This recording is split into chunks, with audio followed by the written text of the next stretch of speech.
Ang pagtatalaga ng sarili ay sumasagot sa dalawang tanong. Kanino at ano? Kanino at ano?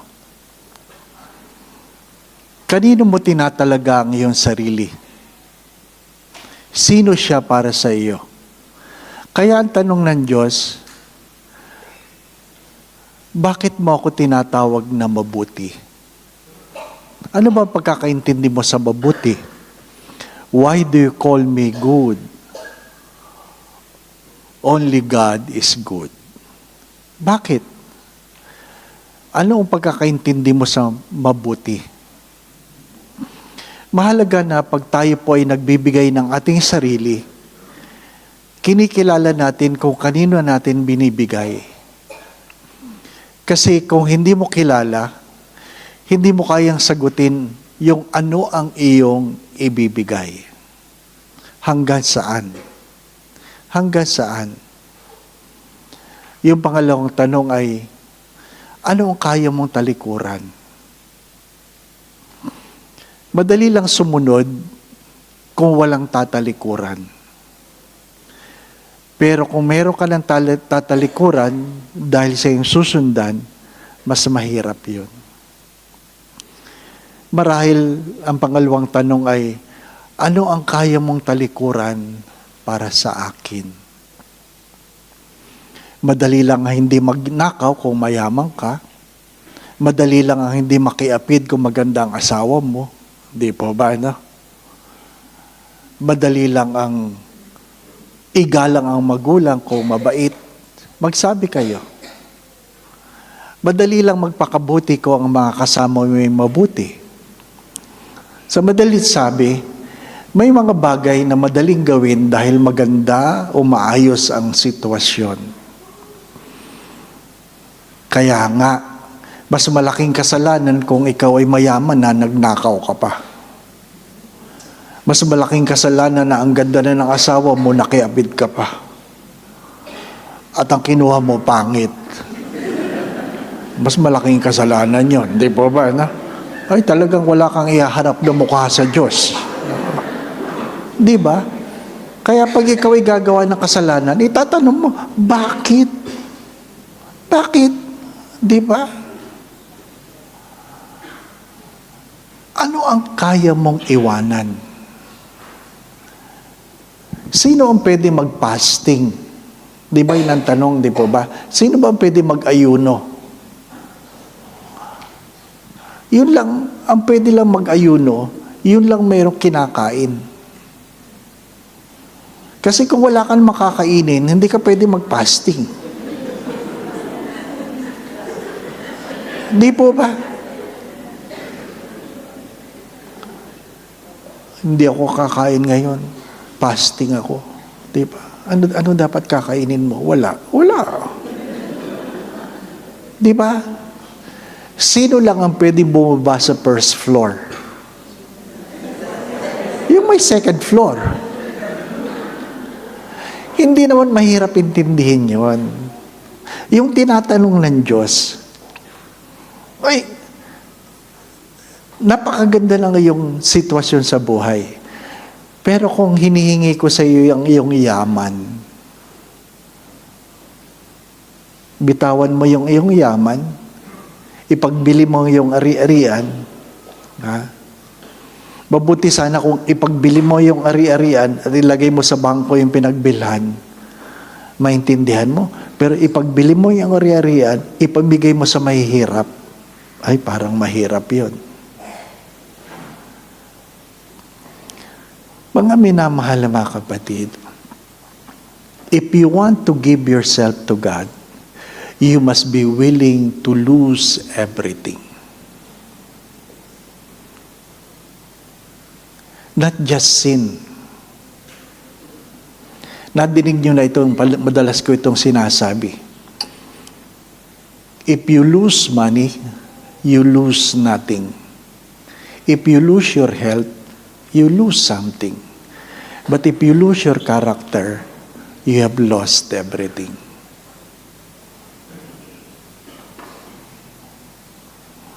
Ang problema sa mga naglilingkod sa Diyos, ang unang binibitawan ay pagkatao. Dapat yun ang hindi mo pinamimigay. You want to follow the Lord? You must be willing to lose everything. Anong meron sa unang pagbasa?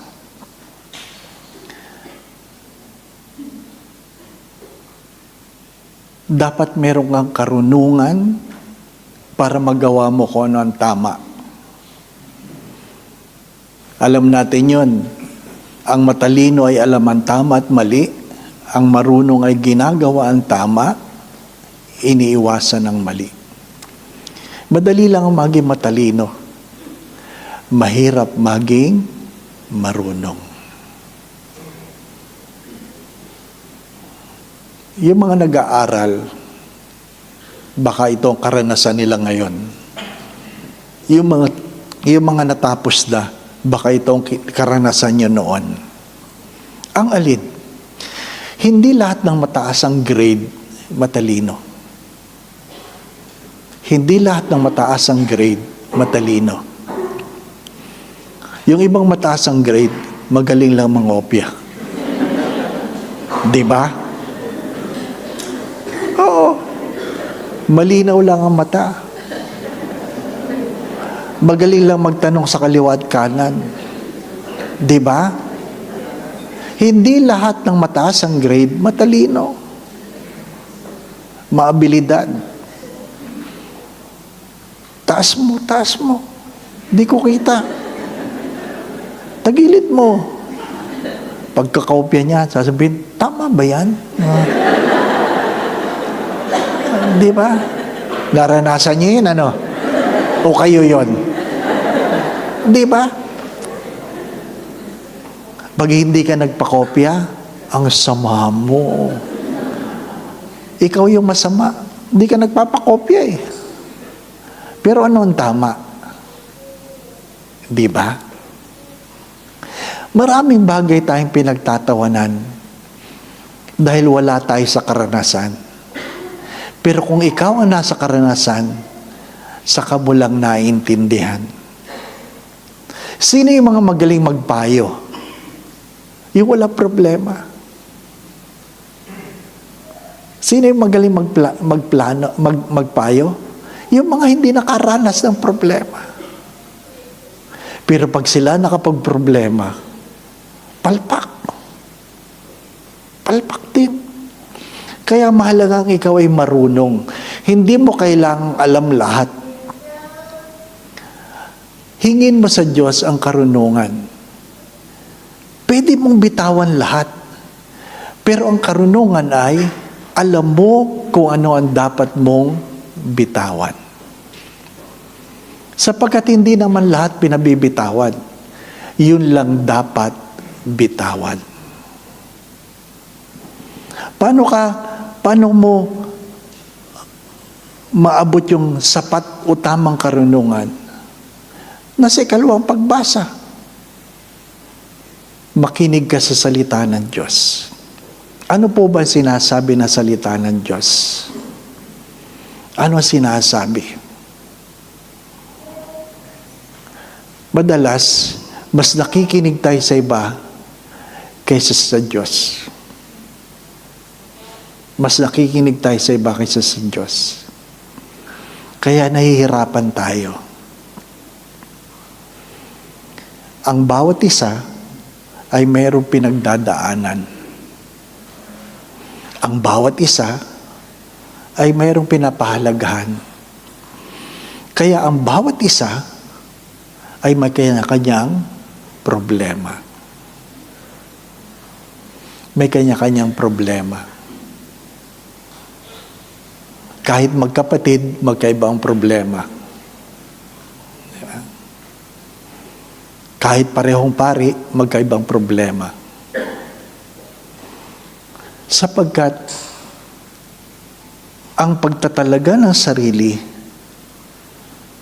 ay ayon sa biyaya na pinagkaloob sa iyo ng Diyos.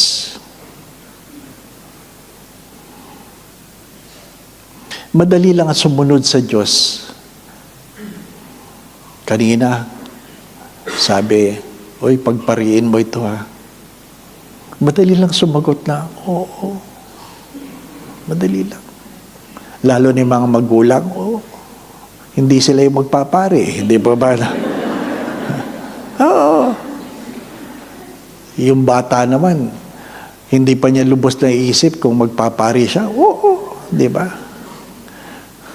Ang mahirap nun pag ikaw ay umibig na. May pagpipilian ka na, di ba ba? No? Mahirap na. Yung mga may asawa, palagi ko yan sinasabi, di ba? Madali lang pakasalan yung iisa lang ang iyong nakilala. Pero pag may pagpipilian ka na, ang hirap na. Sino kaya? Alin kaya sa dalawa? Ito o ito? Ito. Di ba na? Ito ay hindi yan. Pag may pagpipilian na, mahirap na. Nagagalit nga yung iba eh. Na alin? Pag sinasabi kong pag wala namang ibang nanligaw, hindi ka namili. Di ba, no? Kung wala namang ibang nanligaw, hindi ka namili. Wala kang pinagpilian eh.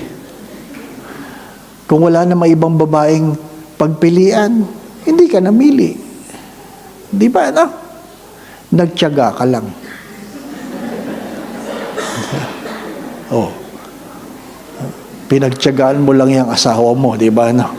Kasi wala namang ibang nanligaw, di ba, no? Hindi mo pwede sabihin, sa dinami-dami. Nang alin? Wala namang iba, ako lang. Pero biyaya yon. Pag wala ka rin pagpipilian, biyaya rin. Nasa pagtingin yon. Anong halimbawa? Ang pinakamagandang halimbawa ay parking. Yung mga nagdadrive, hindi po ba na? Pagsikip ang parking, pag may nakita kang bakante, yan na, pasok mo. Di ba? Pero pag walang laman ng parking, hindi mo alam kung saan ka paparada. Diyan na, dun, diyan na. Ano ibig ko sabihin? Nasa pagtingin yan. Nasa pagtingin yan. Kailan ba dapat tawagin ng Diyos ang tao? Nung sila'y bata? O nung sila'y matanda na? Hindi mo alam. Hindi mo alam. Kailan ba dapat tawagin ng Diyos ang tao? Pag hirap na hirap o mayaman na? Hindi mo alam. Ang mahalaga ay, pag tinawag ka, marunong kang sumunod. When? You do not know. How? You do not know. But if you know who you are giving yourself to, then it will be easy. It will be easy. Kaya nga yung Salmo Responsorio, ano sabi? Dapat nararamdaman mo ang pag-ibig ng Diyos. Nararamdaman mo. Kasi kung hindi mo na nararamdaman, kahit madali lang, wala na saysay. Di ba? Masarap lang kumain kapag meron ka pang panlasa. Pero pag wala ka ng panlasa, kahit gano'n karami ang kakainin, wala na saysay.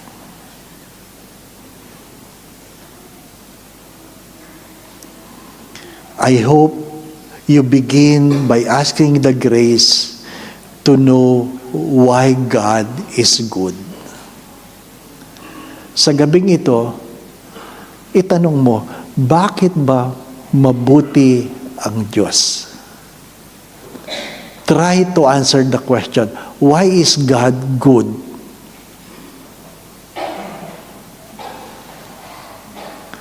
Madali yung, God is good. All the time. All the time. God is good. Pero ang tanong, why is God good? Yun ang tanong sa gabing ito. If you cannot settle and answer the question, then it will be difficult for you to be commissioned. Go home and ask the question tonight. Why is God good? Why is God good? And when you're able to answer the question, you answer the question, what am I willing to give?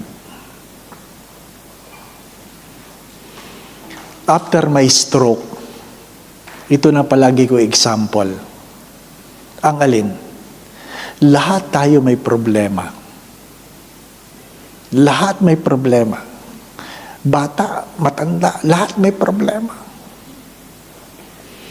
Kung meron ka may 100 problema, I hope hindi. Pero kahit gano'ng karami ang problema mo, kung meron ka mang gano'ng karaming problema, the moment you get sick,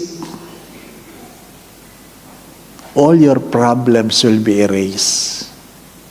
And you will only have one problem. And what is that? Your health.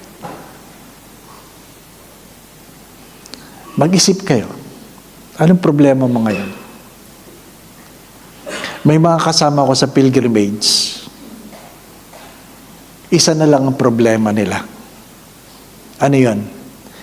Nabalitaan nilang meron silang cancer.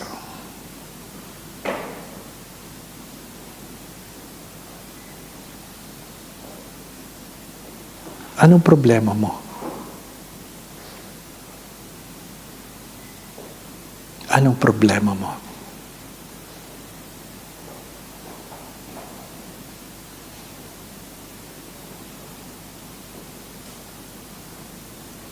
Sometimes, we fail to be grateful because we are so concerned with so many things. And we forget to answer the question, why God is good. Why God is good. Amen.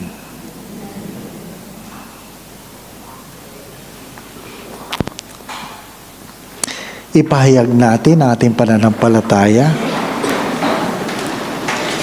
Sumasampalataya ako sa Diyos na makapangyarihan sa lahat, na may gawa ng langit at lupa. Sumasampalataya ako kay Jesucristong isang anak ng Diyos, Panginoon nating lahat.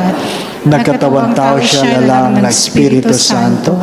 Ipinanganak ni Santa Mariang Birhen, pinagpakasakit ni Poncio Pilato, ipinako sa krus na matay ni libing, nanaog sa kinaroroonan ng mga yumao, na may 3 araw na buhay na magmuli, umakyat sa langit, naluluklok sa kanan ng Diyos sa makapangyarihan sa lahat.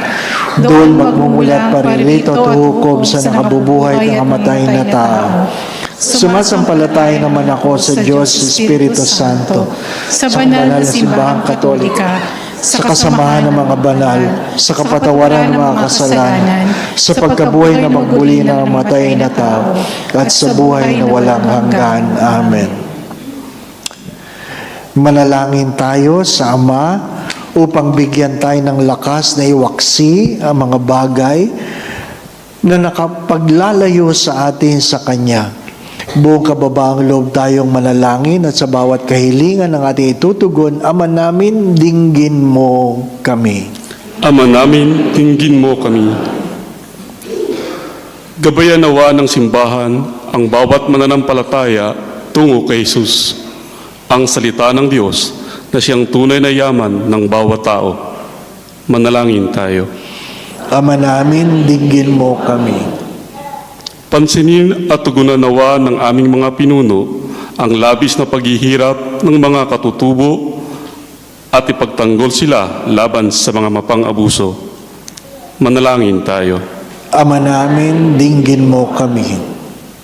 Igalang nawa ng lahat ang kultura ng mga katutubo at iwasan ang anumang nakapipinsala o mahamak sa kanilang mayamang kinagisnan.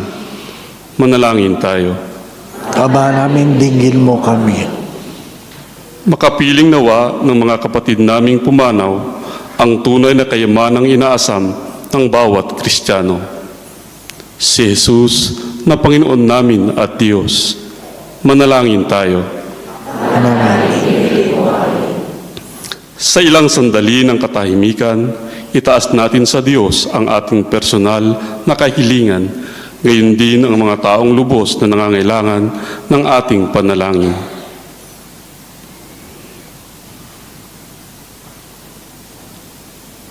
Manalangin tayo.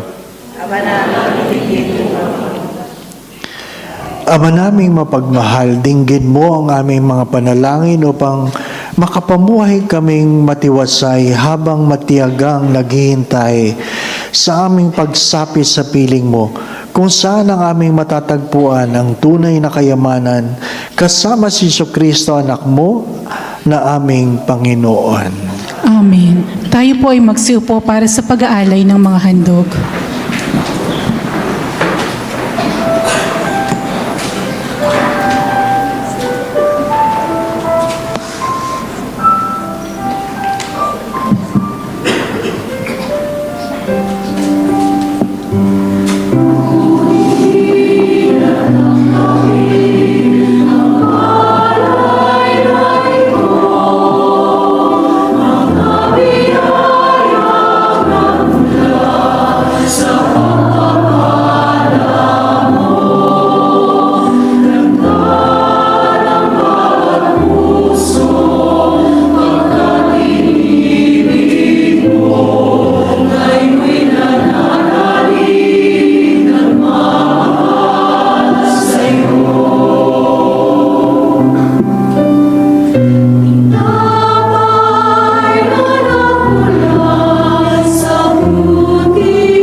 Tayo po ay magsitayo.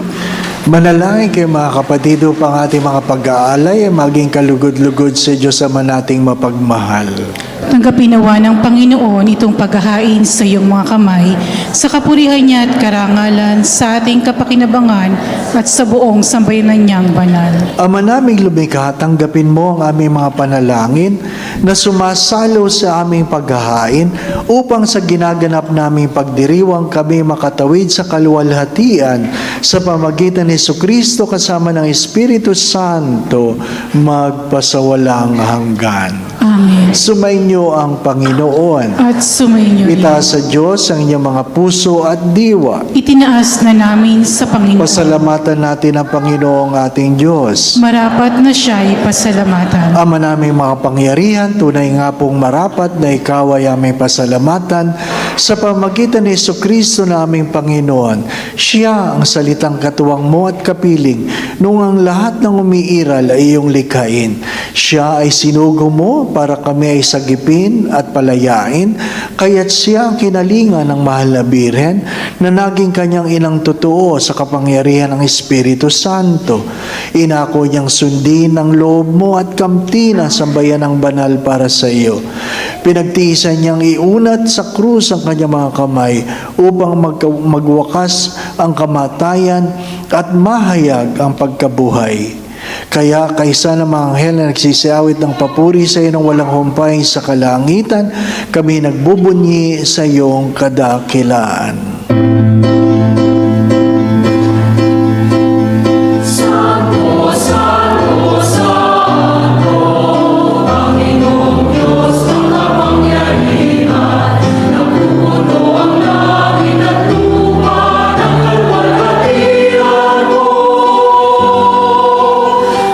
Hosana sa kaitaasan,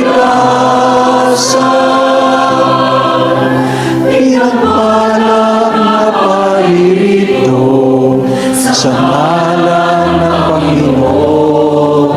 Hosana sa kaitaasan. Since we cannot kneel, I invite that you put your hands over your chest as a sign of reverence in our devotion to the Holy Eucharist. Ama naming banal, ikaw ang bukal ng lahat ng kabanalan. Kaya sa pamagitan ng Espiritu, gawin banal mga kaloob na ito upang para sa amin ay maging katawan at dugo ng aming Panginoong Jesucristo. Bago niya pinagtiis ang pusang loob na maging handog, hinawakan niya ang tinapay, pinasalamatan kanya, pinaghati-hati niya yun. Iniabot sa kanya mga alagad at sinabi, tanggapin ninyong lahat ito at kanin. Ito ang aking katawan na ihandog para sa inyo.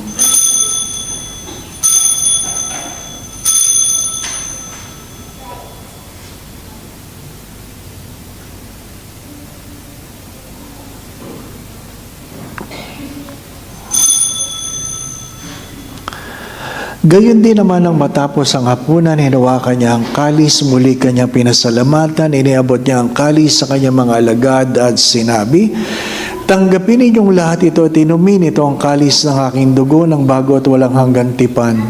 Ang aking dugo na ibubuhos para sa inyo at para sa lahat sa ipagpapatawad ng mga kasalanan. Gawin ninyo ito sa pag-alaala sa akin.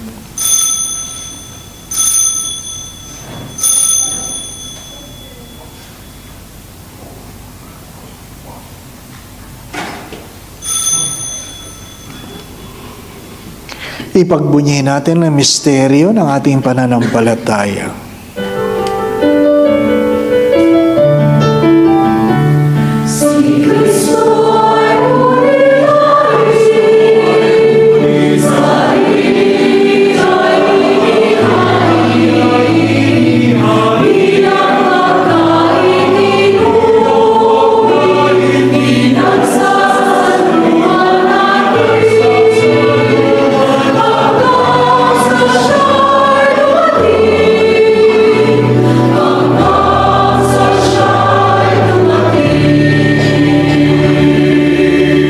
Ama, ginagawa po namin ngayon ang pag-alaala sa pagkamatay at muling pagkabuhay ng iyong anak, kaya tinaalay namin sa iyo ang tinapay na nagbibigay buhay at ang kalis na nagkakalob ng kaligtasan.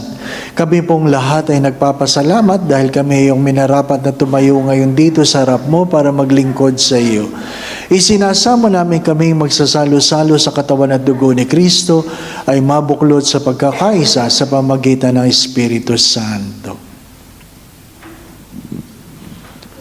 Amalingapin mo ang iyong simbahang laganap sa buong daigdig. Puspusin mo kami sa pag-ibig, kaisa ni Francisco na aming Papa at ni Paulo na aming Obispo at ng Tanang Kaparian. Alalahanin mo rin ang mga kapatid naming nahimlay na may pag-asang sila'y muling mabubuhay, gayon din ang lahat ng mga pumanaw. Kawaan mo sila at pagpatuloyin sa iyong kaliwanagan. Kawaan mo at pagindapatin kaming lahat na makasalo sa iyong buhay na walang wakas. Kaisa ng mahal na Birheng Maria, ina ng Diyos, ni San Jose na kanyang kabiyak, kaisa ng mga apostol at lahat ng mga banal na namuhay dito sa daigdig ng kalugod-lugod sa iyo, may pagdiwang nawa namin ang pagpupuri sa ikararangal mo sa pamamagitan ng iyong anak na aming Panginoong Hesukristo. Sa pamamagitan ni Kristo, kasama niya at sa Kanya, ang lahat ng parangal at papuri ay sa iyo, Diyos Ama, makapangyarihan, kasama ng Espiritu Santo, magpasawalang hanggan.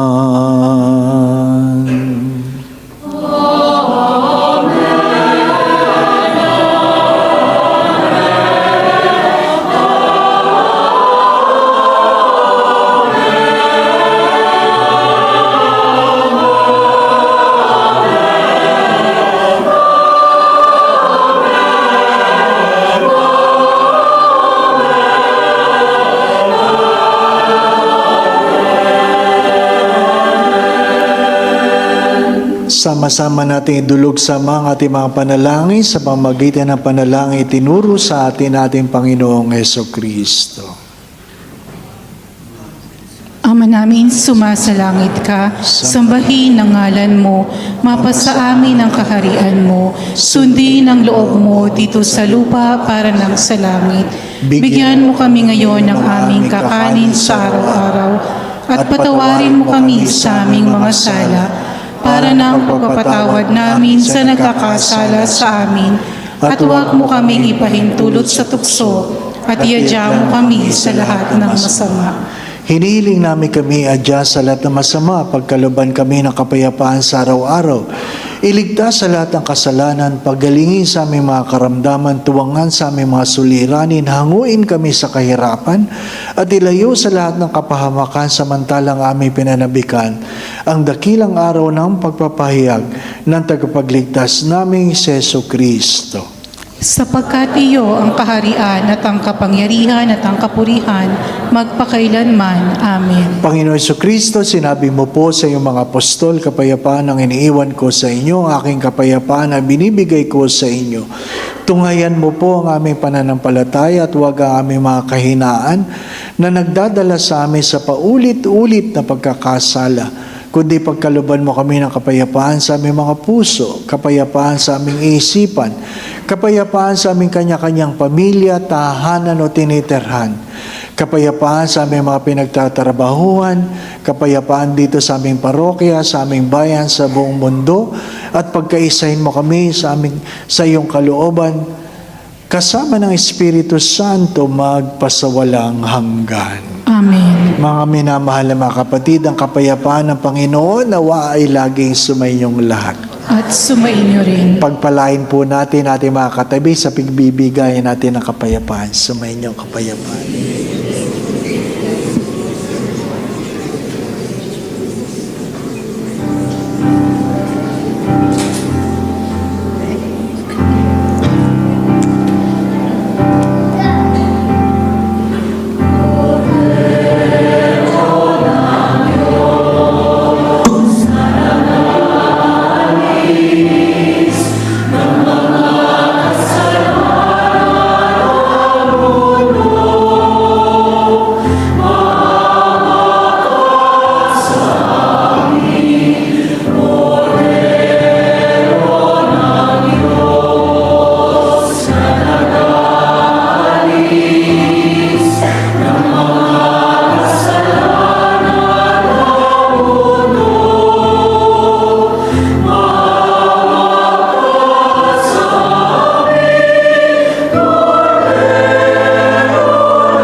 Mga minamahal na mga kapatid, ito si Hesus Kristo, ang kordero ng Diyos na nag-aalis ng mga kasalanan ng sanlibutan. Mapapalad kayong lahat na inaanyayahan dito upang siya'y tanggapin sa banal na komunyon. Panginoon, hindi ako karapat-dapat na magpatuloy sa iyo, ngunit sa isang salita mo lamang ay gagaling na ako. Ipagsanggalang nawa tayo ng katawan at dugo ni Kristo para sa buhay na walang hanggan. Amen.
Tayo po ay magsitayo.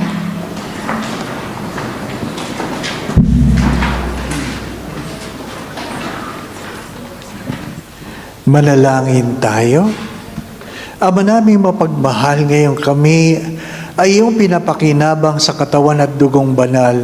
Idinudulog namin sa dakila mong kabutihan sa lahat na kami gawin mong kasalo sa iyong buhay sa pamagitan ni Kristo kasama ng Espiritu Santo magpasawalang hanggan. Amen.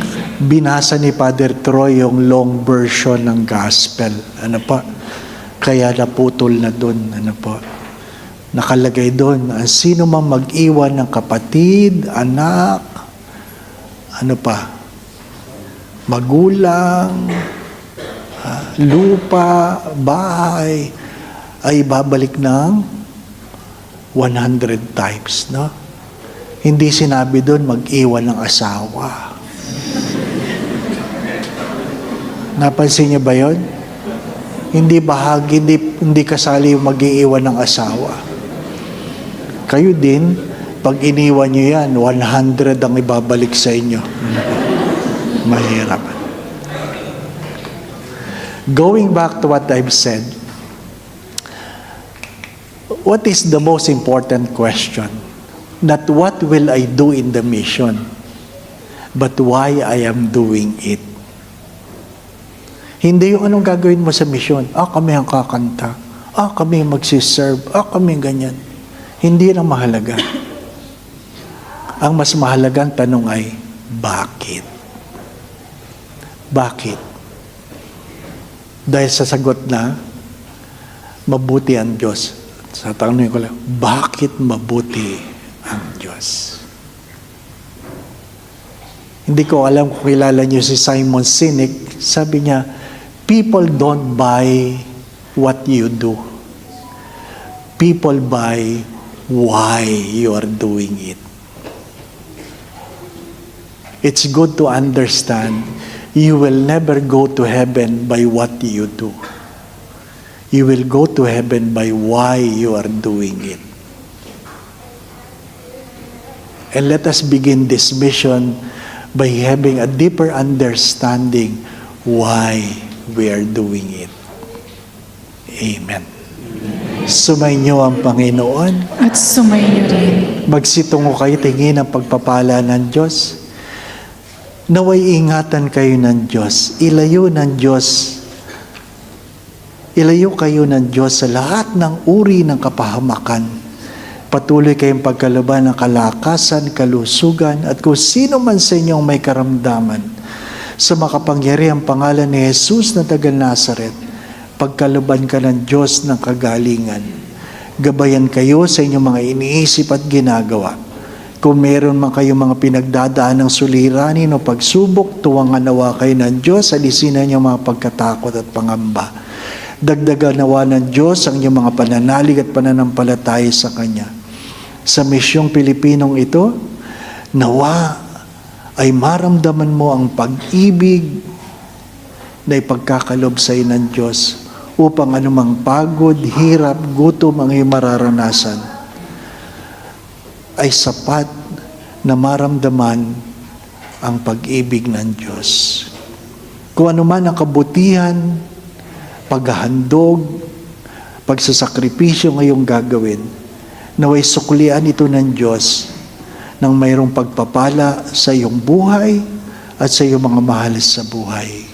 Sa tulong at panalangin mga banal, lalong-lalo na ng mahal na biren, gaya din ni San Jose, ang tapat niyang esposo, ni Santa Teres, ang ating patron, kayo ang inyong pamilya, kanyang pagpalain sa ngalan ng Ama at ng Anak at ng Espiritu Santo. Amen. Naihandog na natin at Santa Misa, patuloy nating mahalin at paglingkuran ang Diyos. Salamat sa Diyos. Magandang gabi po sa inyong lahat.